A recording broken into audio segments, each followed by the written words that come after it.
Hello అండి, అందరికీ ముందుగా శ్రీరామనవమి శుభాకాంక్షలు. మీకు కుటుంబ సభ్యులందరికీ కూడా ఆ సీతారాముల దయ వల్ల అందరూ ఆయుర ఆరోగ్యాలతో ఉండాలని మనస్ఫూర్తిగా కోరుకుంటున్నానండి. ఇదిగోండి ప్రసాదం తయారు చేస్తున్నాను, పులిహోర. సంవత్సరం శ్రీరామనవమికి రిలేటెడ్ గా చేసే ఒక పని ఉంటుంది అనమాట. నేను అదేంటో చూపిస్తారండి.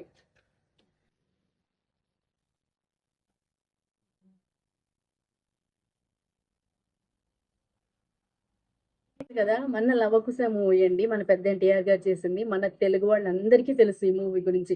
ఇంకా 90s లో ఉన్న వాళ్ళకైతే ఇంకా బాగా తెలుసు అనమాట. ఎందుకంటే అంతకు ముందు వచ్చిన వాళ్ళకి తెలిసే ఉండొచ్చు. అసలు ఇప్పుడు ఈ 20s లో కూడా అదే జెమినీ టీవీలో సేమ్ టైం అండి, అప్పటి నుంచి ఇప్పటి వరకు 8:30 అదే టైం ఫాలో అవుతున్నారు. వాళ్ళకి ఈ విషయంలో మాత్రం వాళ్ళకి పెద్ద థ్యాంక్స్ చెప్పుకోవచ్చు అనమాట.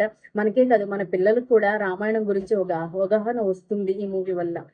చాలా అంటే చాలా థ్యాంక్స్ చెప్పుకోవాలి. మరొక్కసారి అందరికీ కూడా శ్రీరామనామ శుభాకాంక్షలు. జై శ్రీరామ్.